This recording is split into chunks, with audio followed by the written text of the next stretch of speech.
Hello, everybody, and welcome to Music Industry Insights Worldwide. Today we've got Robert Blasko with us. Hi, Robert. How are you? How is it going? Nice to meet you. Thank you very much. Thank you so much for coming on the show today, for sharing your story, your expertise, and your views with us. Do you want to tell Yeah. us about yourself, where you're from, and what you've done in music?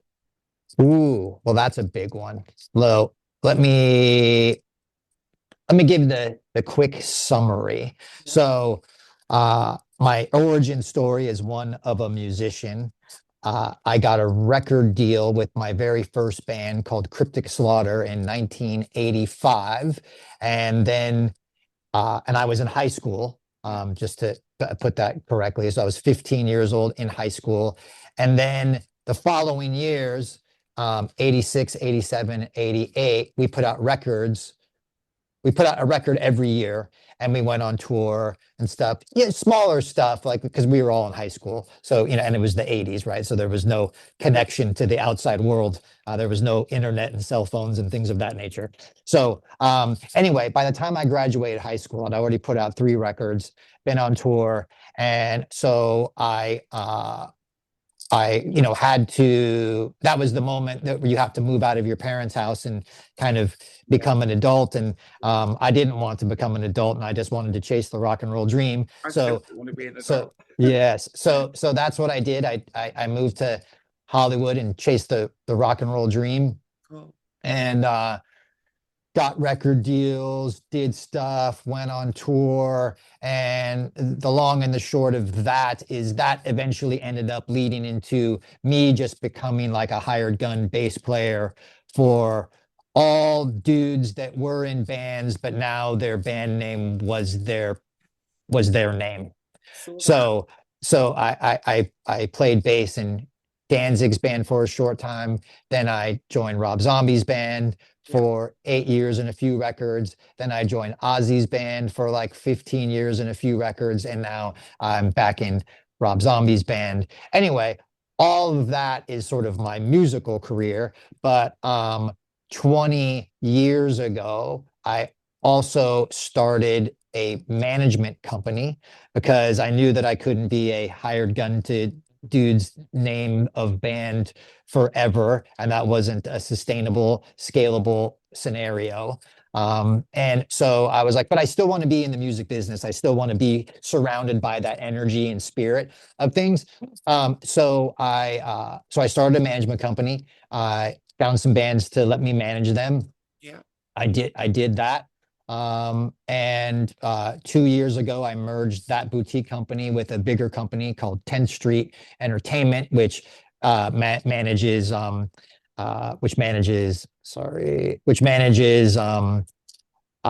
Five Finger Death Punch and Motley Crue, and we have Papa Roach, and it's a pretty good roster. And my little roster is a healthy addition to their already big, sexy roster of bands. And but it's in the hard rock, heavy metal space, which I'm very comfortable with. Hi. Um, and then about 7 years ago, I also got more into the branding, marketing space and adapting that extra kind of skill set. Yeah. And I've been with a beverage company called Liquid Death pretty much since its inception about 6.5, 7 years ago. And I've been sharpening that skill set of marketing and bringing that to the business of music as well. Yeah. And I think that pretty much gets us up to date. So look, musician, manager, marketer, anything in music that Love that. starts with an M, like I'll pretty much figure out a way to do it. I love that. Thank you so, so much. And I really appreciate all the stuff that you're bringing to the show today. So, can I just ask you, being on international global stages, working for some amazing superstars, what has that taught you along the way, especially in your journey? Well, being a hired gun is a bit of a different animal than, say, being a band member in a band that is successful. Yeah. In a lot of ways, like I'm in a cover band, because like I had nothing to do with any of the music that I play on stage. And my role or my job description is to make sure that that guy with the microphone looks as awesome as possible because me as a individual had nothing to do with any of this. Like I am super fortunate to get on stage and play in front of Well, 10,000 people, 50,000 people, 100,000 people, massive shows and festivals and audiences, super appreciative. And I do not take that opportunity for granted. But my job in that role is to make sure that guy looks great because I did not sell one t-shirt and I did not sell one ticket to this event. And I got to make sure that I'm part of the bigger picture of what the audience sees, right? So it's a bit of a job, granted, the most fun job you could ever think of having.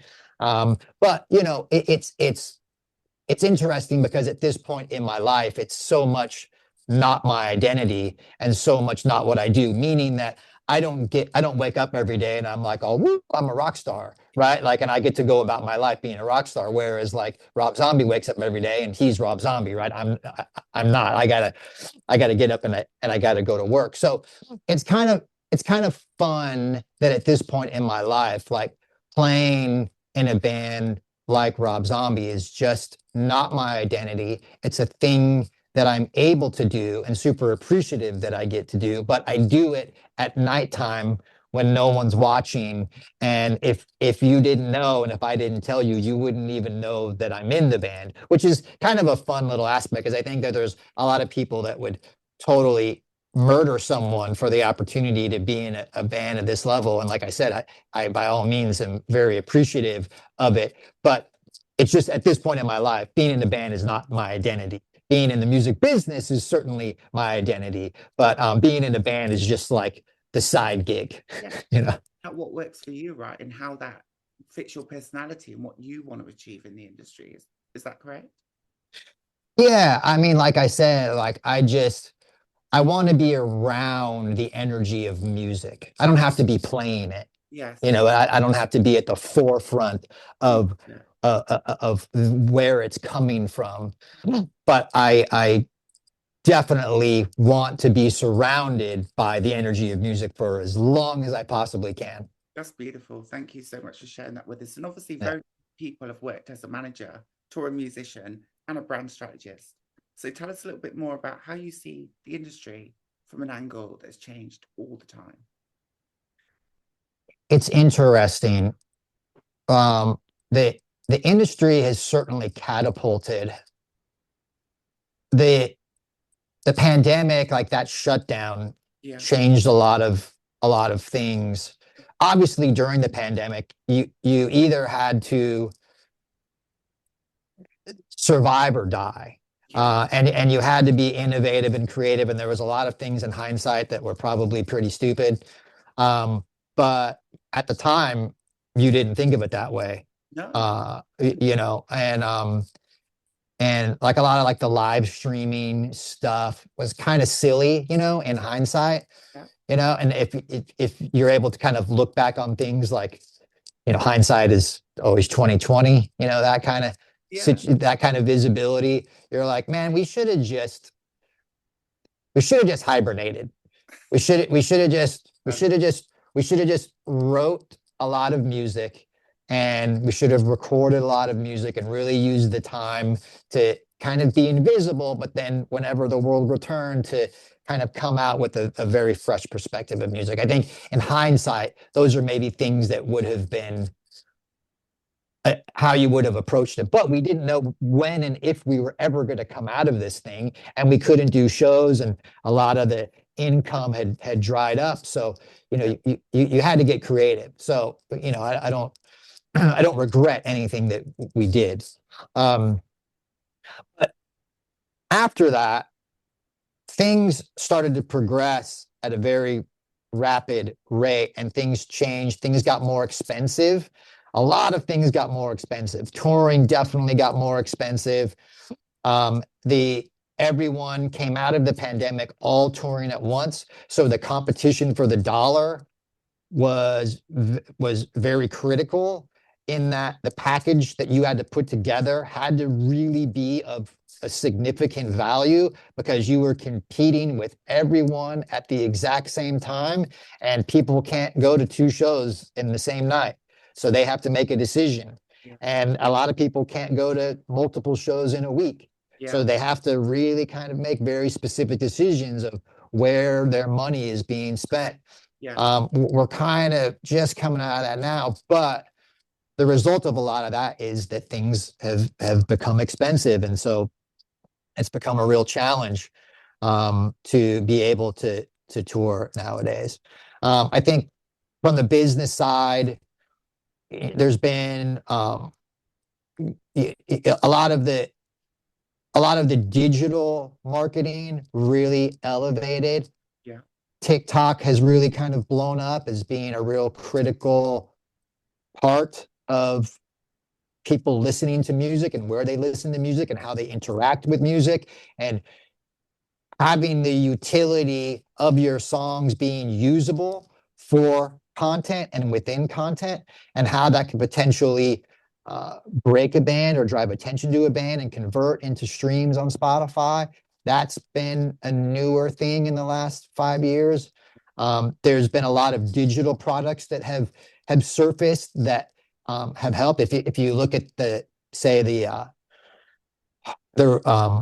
release strategy of the new Megadeth record, there was a lot of very innovative things that those guys did. It was almost a master class for 2025, 2026 of how to release a record. And it is very interesting. We definitely did a lot of digging on that one release in particular, of how they did it. But they use a lot of new products or products that have just become new to a lot of people. You can't just make a record and put it out and try and market to your Instagram following. That's not a strategy anymore. So there's a lot there. And then with AI, the advent of AI, that's become a real thing that is moving at a very rapid pace. Yeah. That a lot of people don't know where to insert themselves into that conversation, and it's moving very fast. And if we don't wrap our heads around it and get involved, it's going to move really far past us, and we're going to be behind trying to catch up. So me personally, I've definitely inserted myself into AI and that AI conversation pretty significantly, because in a lot of ways that is the undeniable future of how the business is going to operate. Always has been that industry, hasn't it? Always keeping up to the technological advancements that we face. Thank you for answering that question. I also want to ask you, a lot more of the attention now is very short form content, short attention spans. How do artists really make money these days when everything is so short form? People are on social media, but that's not bringing longevity, which is what you have. This is what a lot of artists really want. How do they achieve that? I don't know that, knowing everything that I know now, Yeah, I don't know that I would start a band now. It's kind of funny because I joke about this, that whenever my first band started in 1985, 1986, heavy metal was not a career choice. it was a in 1985 for for a bunch of young kids. Like you didn't look at you did it because you loved it. You did it because it was like everything about it was just part of your DNA. You had to get it out of you, right? We had to go play shows. We had to get in a van. We had to be really kind of put ourselves in dangerous environments, and it was just who we were as kids at that time. And the thought of it was never about making money. It was never about a career. It was never about a job. It was just art, really. I mean, I think for, kind of at risk of sounding pretentious. But I almost kind of feel like that now. Mhm. Like, Great. like I don't know that you could look at music in how fragmented things are and and look at it like that's a career choice. Like whenever we were, not to sound like the old guy, but like whenever we were younger, there was a lot of gatekeeping that kind of kept things in check. Yeah. And what I mean by that is that you you made a demo, you started a band, you made a demo, you kind of put it out there. Uh-huh. And if a record label liked it, they would Take you on. sign you and put out your record. And then that record would go in record stores and people would either buy it or they wouldn't buy it. Yeah. And people would either buy it enough to enable you to be able to go on tour and sell t-shirts and play in front of people and sell some tickets, or they wouldn't. Oh, that's And it. it was kind of, especially in the underground, right? Yeah. Like it was a very simple kind of thing. Make music, find someone to put it out if you didn't have the ability to put it out yourself, Yeah.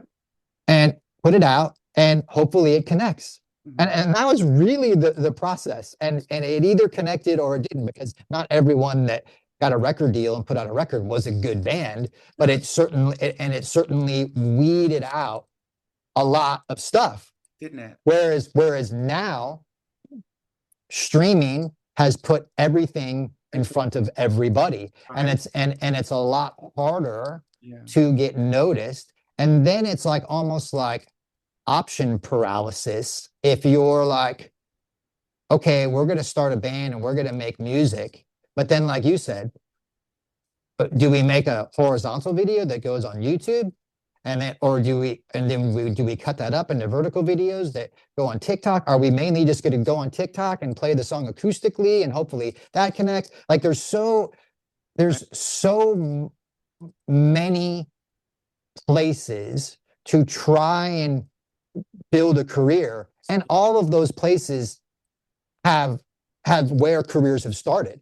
Yeah. Careers have started on YouTube. Careers have started on Instagram. Careers have started on MySpace. Careers have started on TikTok, right? And so, like, where do you even begin? Yeah. It's almost like you kind of just do the best you can, throw it out there, hope for the best. Yeah.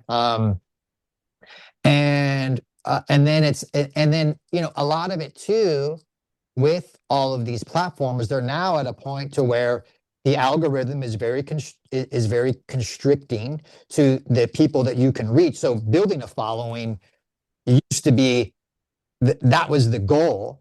Now you can build a following, but now your content won't even reach the majority of those people, which is really frustrating. And then now that gatekeeping has sort of reappeared in the way of advertising. So it's like, oh, you want to reach those extra people that you can't reach that are outside of the scope of your algorithm? Well, that's going to cost you. And so if you want people to see your video on YouTube, or you want to reach more people on Instagram, you got to pay to advertise. And there's a whole other component of what is your budget? What does your budget even look like? And then how is that music going to connect, right? Like that's the other thing. It's like the value of a band that makes music to someone that could potentially propel your career, a manager, a booking agent, a record label. You have to have a fan base. Yes. Fans are the only currency that is going to elevate you if, in fact, you are looking to partner with someone that you think can help elevate you. But if there is no fan base and you have not done the work to cultivate a fan base, then you will not find any partners that can help you elevate, because what it says, if you have no fans and you have no sales, it means that to the outside industry, it means that your music isn't connecting. And if it's not connecting, there's nothing that I can do that can help you connect. And so now the responsibility of the artist is to build that fan base. meaningful Yeah. connections, but not just the fan base, also the industry connections. Because I think a lot of people forget that too, right? It's not just about having your fans, it's understanding the industry, knowing who you're working with, and building those meaningful relationships. How do you think? Yep. Yes. No, absolutely. And like I said, not to just to reiterate it because it's very important. Yeah. Your fan base Mhm. is your currency, your value, your relevancy, your point of leverage Mhm. specifically hinges around how big and how engaged of a fan base that you have. Mhm. And there is just no disputing that. I think that's beautiful. And you also touched on algorithms, sorry, and your identity. How important is it to have that authentic identity over trying to just beat the algorithm or trying to put content out just for the sake of, being heard or seen? One of the main secrets Mhm. of if I'm going to give away like Yeah. a secret that people I don't think they don't necessarily understand. And now it's more important than ever is that you can't just make music that you think is for everyone. No. You can't just do something, put it out there and hope that it finds an audience. That's right. Now we live in a world where we have the ability to diagnose and understand who we want to be our audience. Like you can actually build a psychographic profile of a specific avatar of who it is that you think would like your music. Yes. And what I mean by that is that from a digital outreach standpoint, seemingly obvious, but from a music standpoint, and this maybe unfortunately kind of takes some of the love out of it, but it's just a reality. Look, if you want a career in this business, It is now. you have to understand It's marketing. who your music connects with. So you can't just write a song and hopefully it finds an audience. Like you actually have to make music that specifically identifies with an audience, meaning that what is the age range? What is the gender? Is it primarily male? Is it primarily female? Is it teenagers? Is it adults? Is it somewhere in the middle? Does it Oh my and so God. and then whenever you can narrow that down, then what are their problems? What are their issues? What are they trying to escape from? Do they need to be empowered? Right? Do they need to be uplifted in some way? Are they just looking to scream something out loud? There's that to connect with an audience to build something that can provide you leverage and relevancy. The music has to connect with a very specific type of fan base and that music needs to be the soundtrack to their lives. Music's for It because it's like you grew up at a certain time and as did I, yeah. and there is a certain type of music from a certain era that is the DNA of my coming of age story. And to this day, whenever I hear that song or a song from that era, it takes me back to that happy time of coming of age, Good old right? the good old time, the good old days, I call them. Yeah. Correct. And so the music that you make, your music has to kind of think about being that soundtrack of in someone's life. Okay. And how is that going to identify? How is that going to connect? How is it going to resonate with that person to the point that they want to stream your music, they want to buy your t-shirt, they want to buy a ticket, they want to come see you play, they want to shake your hand, they want to meet you, and they want to take a photo, right? To that level of degree, if Yeah. that music isn't connecting, Doesn't work. it's just not gonna work. Right. And this is what it is. It's really about those connections and meaningful relationships. So that I'm really good at. I'm really good at people. I love people. I like connection. I think a lot of artists these days, it's very self-driven. for me, it's never been about me. It's been about that connection with others, that feeling accepted, that part of belonging. Do you think that's the same? I do, yes, I do agree with you. And it comes down to the idea of, look, if you're just an artist for the sake of being an artist, if you're an artist for the sake of making art, then you should go ahead and do that. Yeah. And you should write whatever you want, sing about whatever you want to sing about, put it out however you want, release it however you want. But your expectations have to be in line with that. And if it's like it will find an audience and it will connect with whoever it's meaningful to, and from an artist perspective, that's how I want to, that's the only way that I want to be associated with. Yeah. That's cool. But from my perspective, I don't know many people like that. I don't know musicians that are artists for the sake of being Not many. artists. Not many. Because they're always like, how come that person got a record deal? How come that person has more followers? How, there's always a level of comparison, Yes. of the idea of looking for some type of accolade. And if you say one thing and you stick to it, I respect you. But if you say that you don't care, and that's just a cover for the fact that you do care, people don't care, yeah. Then I think that's kind of BS. Yeah. It's like anyone, like the majority of people that are in here are under the illusion that this can be what they do for a living.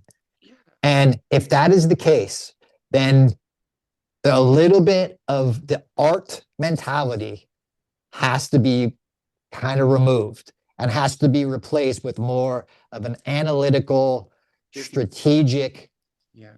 mentality of how you're going to connect. Yeah, which is the harder and the trickier part for creatives, I think, especially. And I think it's a great point you make. It's about being authentic, it's connecting, but also having that real, personality. That's really important. A lot of people don't talk about personality, actually. How do you think that's so important to driving artist careers?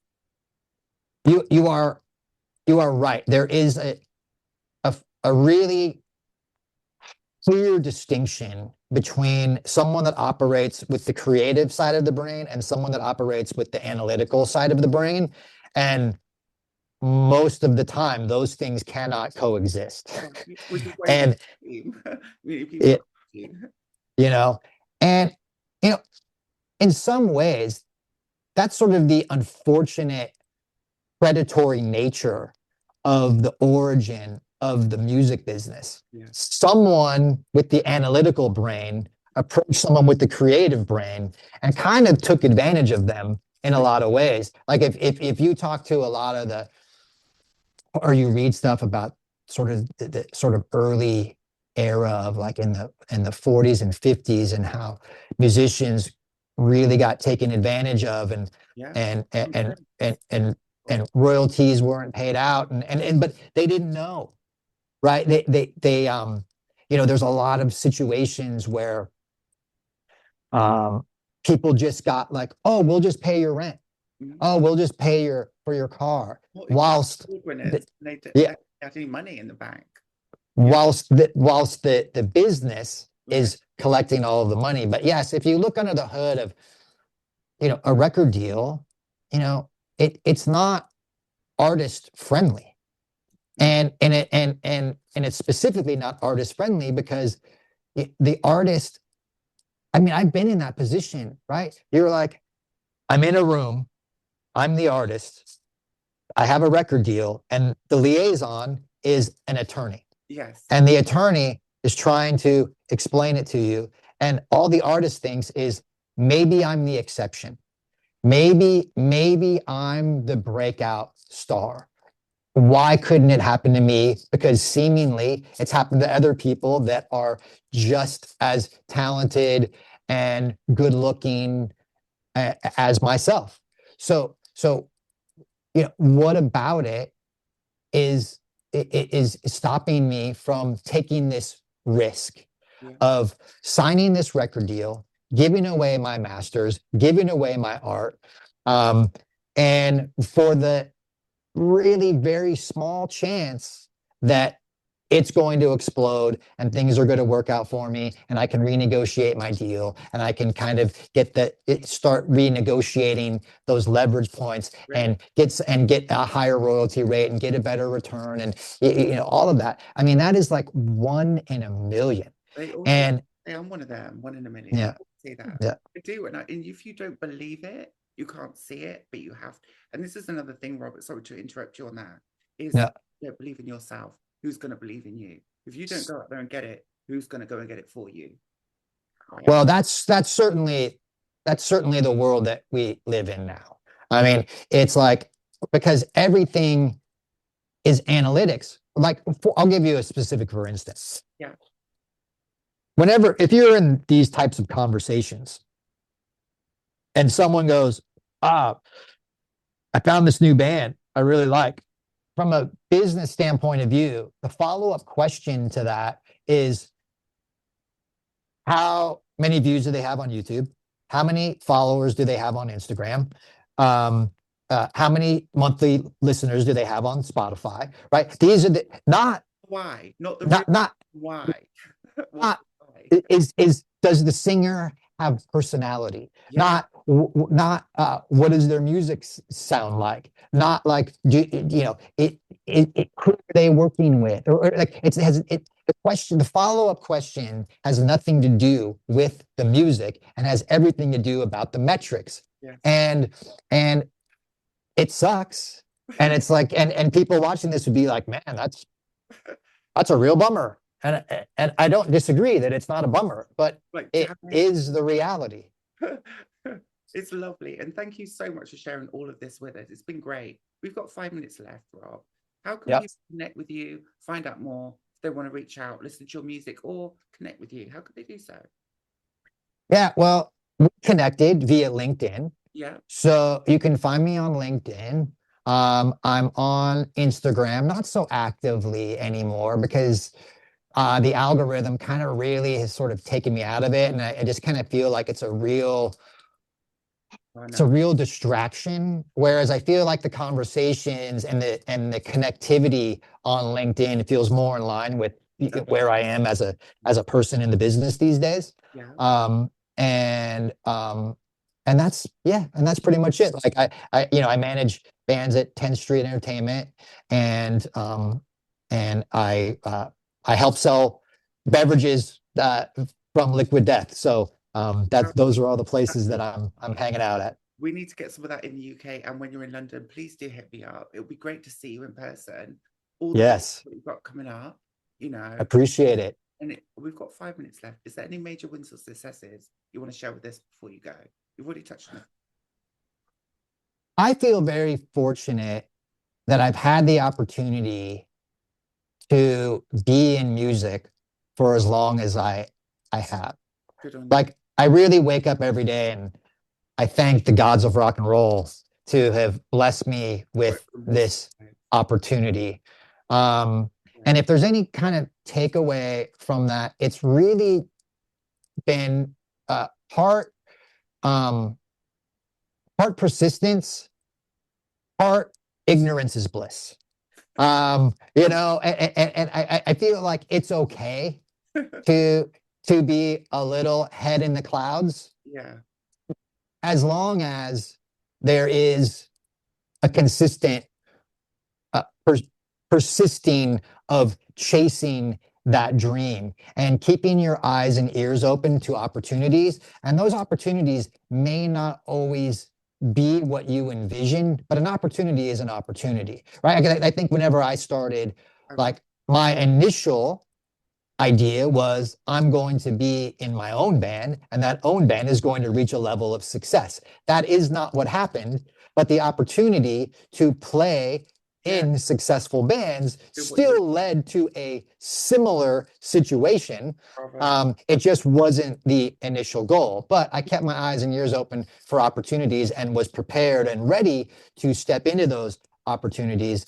And I feel like I've seen that kind of happen in a multitude of ways, in various stages. So that would be my sort of parting words of advice.